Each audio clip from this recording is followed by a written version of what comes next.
Olá a todos, aqui é o professor Manuel, professor de língua inglesa. E como eu tinha informado, pessoal, no outro vídeo, né, a gente iniciou, não vou dizer uma coletânea, mas assim um assunto bem interessante, que era a questão de saber diferenciar bem os tempos verbais, tanto de um parágrafo como um texto como um todo, entendeu? Então, quer dizer, por conta disso, a gente achou necessário e muito viável também começar a produzir uma coletânea de vídeos em que a gente vai diferenciar cada um desses tempos verbais, certo? Então o vídeo de hoje ele é destinado especificamente a um deles, que é Simple Present Tense. Pessoal, o que é que significa esse tempo verbal? Algumas pessoas vão dizer, é o presente indicativo, Emanuel, não tem esse mistério. Eu já trabalhei, com certeza eu já vi esse assunto na escola bem mais do que uma vez, mas o que a gente quer abordar de novidade? O vídeo de hoje, ele não vai tratar especificamente assim das regras, entendeu? Ou seja, a gente vai colocar algumas regras sim, é lógico, né? Mas a gente não vai focar nas regras, porque regra é muito interessante, principalmente se você está querendo aprender inglês, que é uma língua que tem muita regra, certo?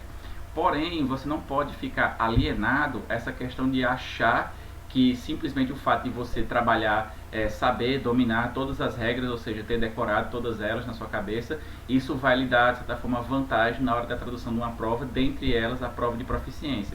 Porque não adianta você, por exemplo, começar a traduzir um texto, ter aquela noção de que realmente ele está no presente simples, né? Porém, você não entender o que isso significa de verdade, porque saber que simple present equivale ao presente simples do indicativo do português, isso eu não vou dizer que não é nada, mas sinceramente não é de certa forma assim tanto quanto as pessoas pensam, certo? Até porque quando a gente fala de presente indicativo do português, as pessoas já associam o que? A questão da conjugação, tipo, se for um verbo X, por exemplo, o verbo dançar, você vai logo direto para querer conjugar, né, no caso.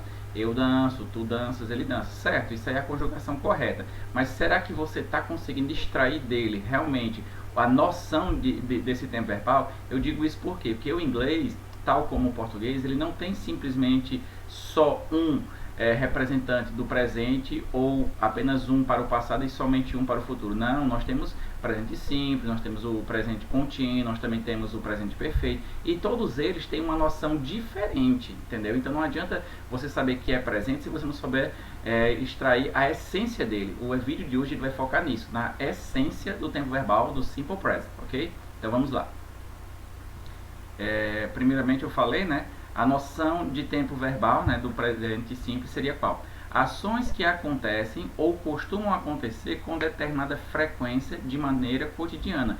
Resumindo, pessoal, o presente simples ele está associado ao seu cotidiano, ao seu dia a dia, entendeu? Ou seja, são as coisas que você tem costume de fazer. É lógico que você pode imaginar o seguinte, Emanuel, eu pensava que ele ficava restrito ao presente. Não, pessoal, não é necessariamente pelo fato dele ser presente simples que ele não tem uma conexão, por exemplo, com o passado. Não, o presente simples é assim, quando você encontra alguém falando, eu durmo muito. Quando você escuta alguém dizer isso, qual é a ideia que você entende? Simplesmente que o que? Ela está dormindo naquele momento, ela pretende continuar dormindo, ou ela já faz isso há algum tempo, entendeu? Quer dizer, são várias possibilidades. E o presente simples, a ideia dele é o que? São as coisas ou ações que você faz no seu dia a dia. Tipo, se eu digo, eu durmo muito, essa frase, logicamente, ela está no presente simples. E a ideia que passa é o quê? Que você tem esse costume. Não é uma coisa que você acabou de fazer, que você fez só uma vez na sua vida. Não, você já tem, de certa forma, assim, um costume a ponto de ele ter virado um hábito, entendeu? Quer dizer, você já pode fazer isso, sabe-se lá, desde a sua adolescência ou a sua infância, entendeu? Então, quer dizer, é uma coisa que já começou num passado, que pode ser um passado próximo, ou um passado, assim, que está um pouco distante, e que você tem intenção ainda de continuar fazendo, entendeu?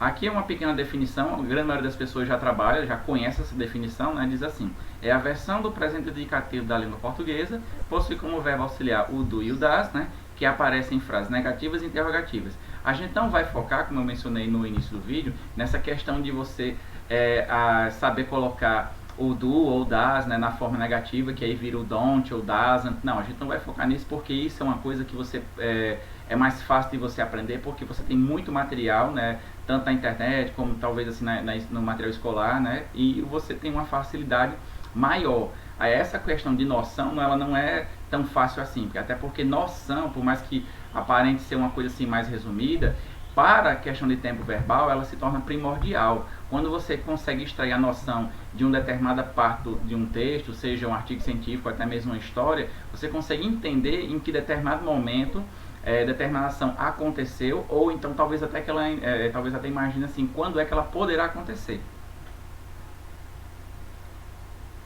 Esse outro tópico diz o seguinte, ó, terceira pessoa de singular. Pessoal, é importante a gente frisar nisso, mesmo a gente não ficando alienado dessa questão de regra, que o presente simples ele tem essa diferenciação, essa particularidade em relação aos outros tempos verbais.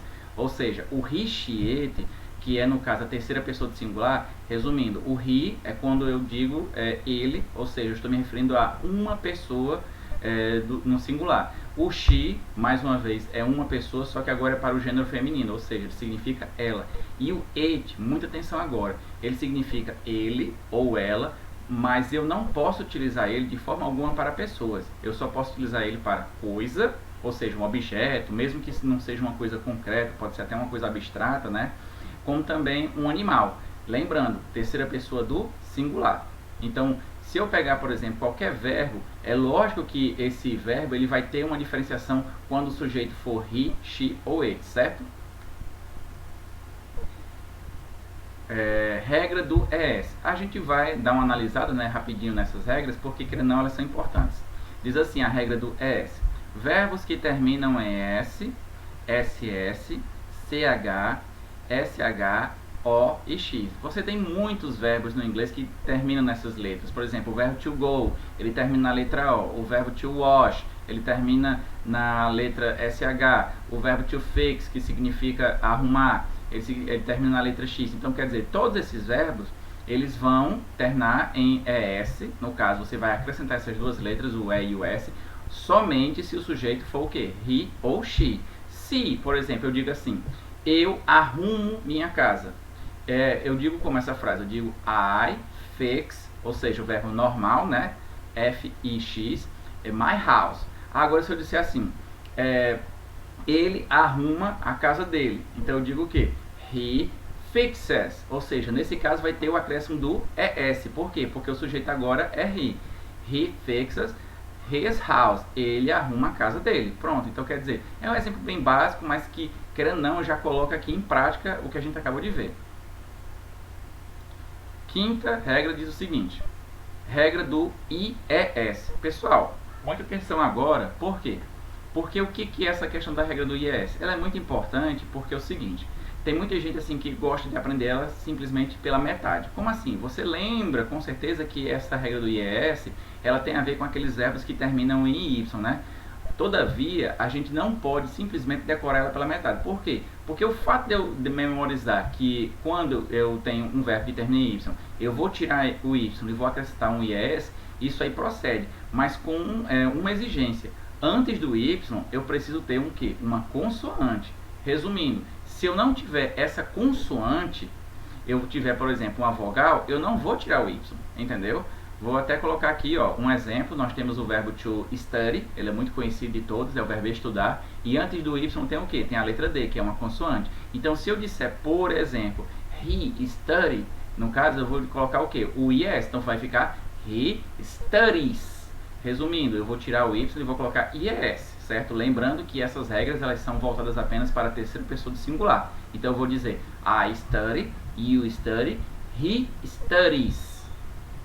Agora, se eu pegar, por exemplo, um verbo que antes do Y tiver uma vogal, como o verbo to play, que é o verbo jogar na maioria das vezes, o que eu vou fazer? Eu vou colocar I play, you play, e o he plays, ele vai ficar como?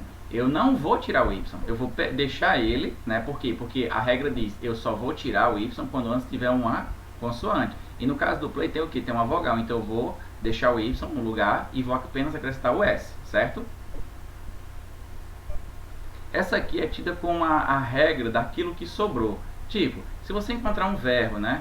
Lógico, com algumas exceções, mas se esse verbo, por exemplo, ele não terminar em Y, precedido de, no caso, uma consoante, ele não terminar em nenhuma daquelas letras que a gente viu na primeira regra, que é O, S, SS e por aí vai, e ele também não for um verbo, por exemplo, assim, que terminar na letra E, como a grande maioria das vezes, o que eu vou fazer com ele? Eu vou simplesmente colocar o quê? O S.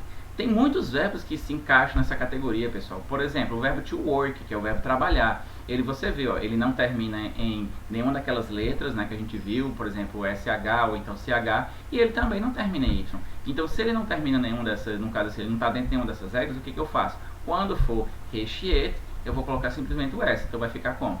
I work, you work, recheate, works, com acréscimo do S, certo?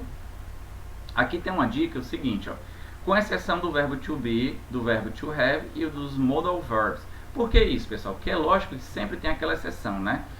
Por exemplo, mesmo que seja recheate e a frase seja afirmativa e o tempo verbal seja o presente simples, alguns verbos eles têm uma forma própria, ou seja, por mais que eles se enquadrem perfeitamente em algum tipo de regra que a gente pensou anteriormente, ele já tem aquela forma própria de escrever. Por exemplo, o verbo to be você já conhece, né? Você fala I am, you are, e o recheate você coloca o que? Is. Ou seja, você viu que é uma coisa completamente diferente. O verbo to have, ele segue na mesma linha. Como assim? Eu digo I have, eu digo you have, mas o recheate fica como? Has.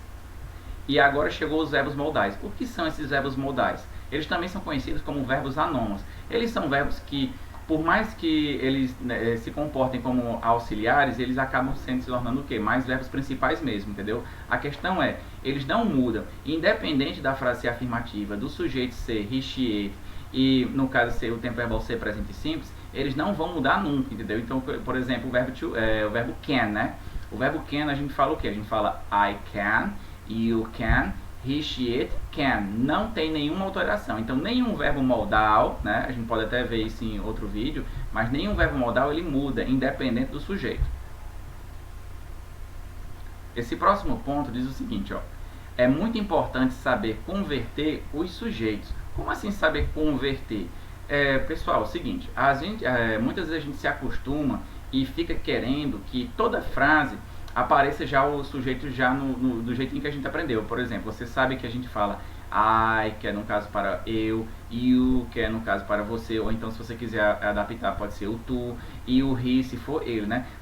Todavia a gente não encontra toda vez, no caso assim, as frases com os sujeitos já desse jeito, já convertido. Você pode encontrar, por exemplo, uma frase em que o sujeito for my friend, ou então no caso for um animal, ou então um sentimento, né? Ou seja, um sujeito abstrato, né? Então quer dizer que vai acontecer?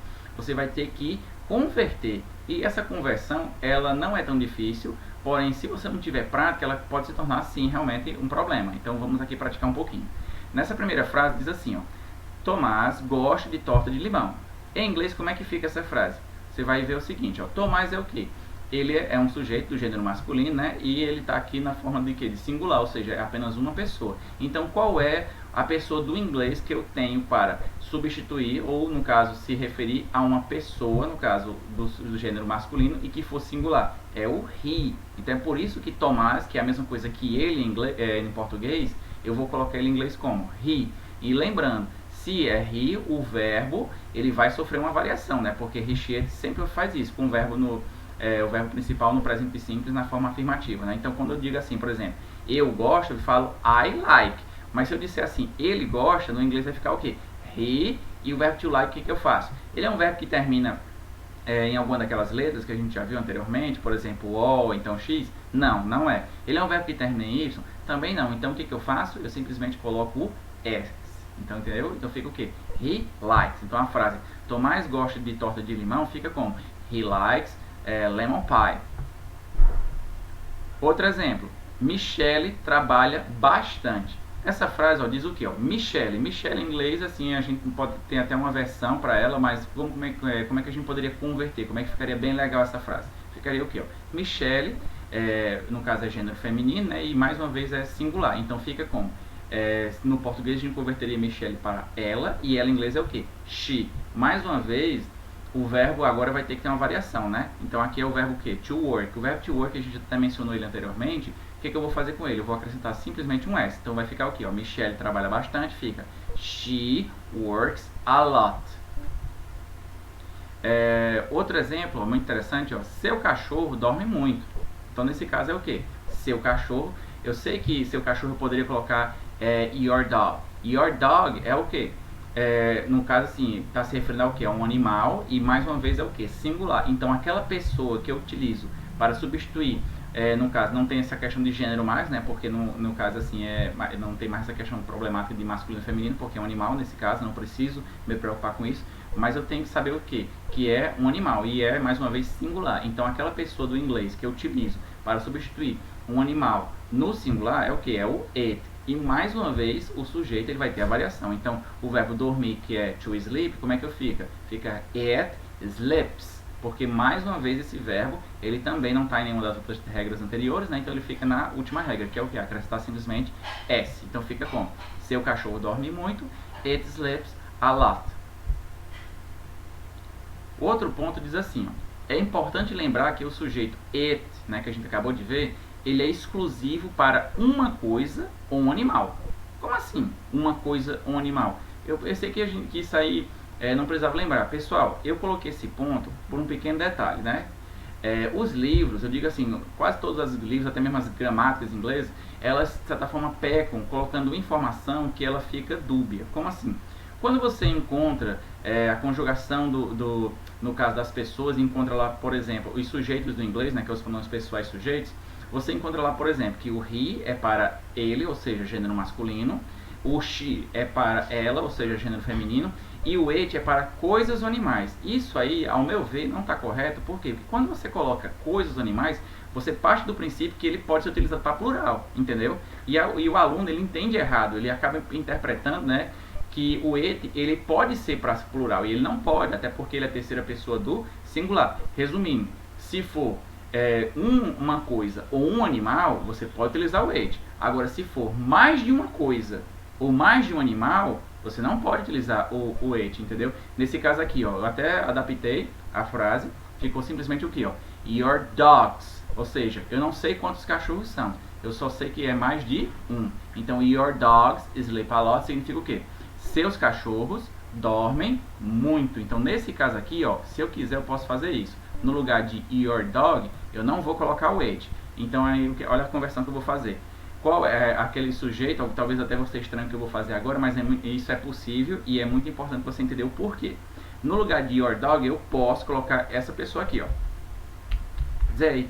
Aí você vai dizer, Manuel, eu acreditava até hoje que o they ele era exclusivo de pessoas. Eu digo assim, homem ou mulher. Não, pessoal. A única exigência para você colocar o sujeito they é simplesmente se ele for plural.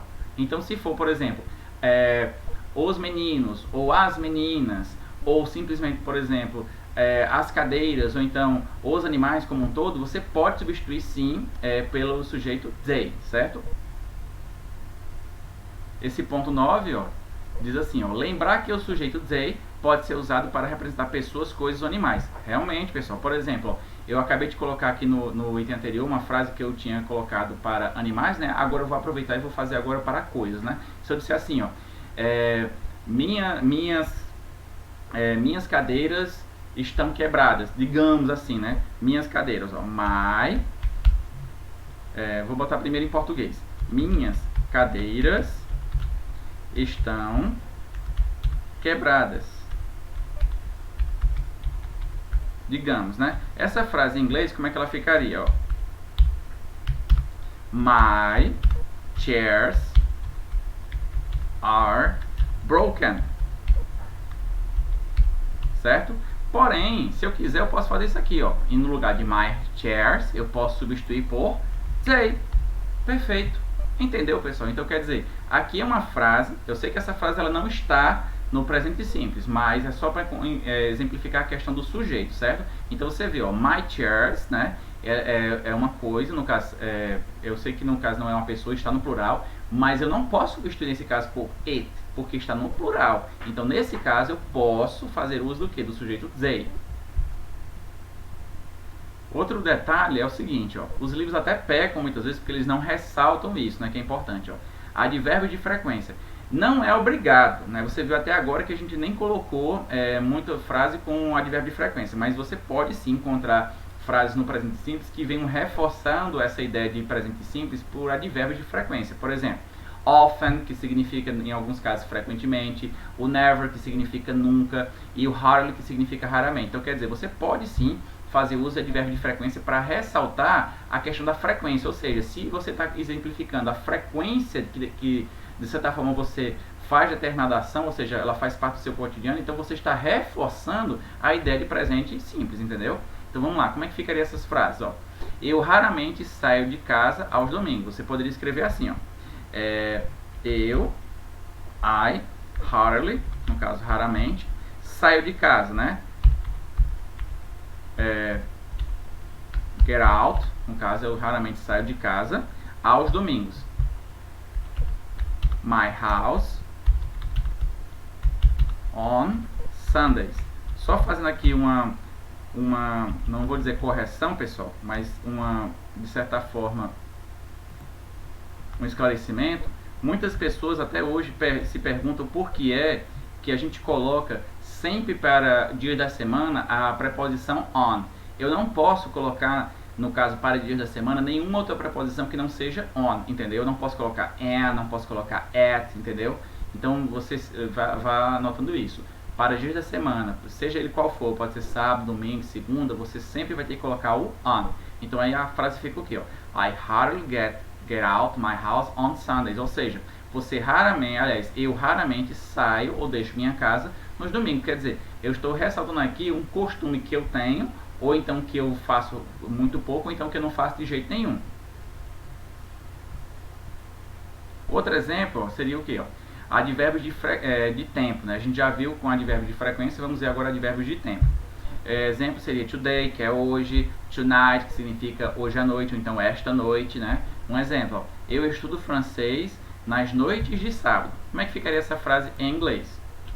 I study francês, né? Lembrando, francês e inglês, algumas pessoas podem achar estranho isso, mas, por exemplo, francês que está com letra minúscula no português, no inglês ele tem que ficar com letra maiúscula. Por quê? Porque diferente do português, assim, tem alguns casos que a gente tem que ressaltar bem essa diferença, essa particularidade. O português ele permite, por exemplo, você escrever com letra minúscula nacionalidades, né? Por exemplo, brasileiro. Ele permite também você escrever dias da semana com letra minúscula, que a gente viu agora há pouco, né? O domingo. E ele também permite que você coloque nomes de disciplinas, por exemplo, matemática, física com letra minúscula. O inglês ele não deixa, ele manda você colocar com letra maiúscula, certo? Então é só ressaltando isso.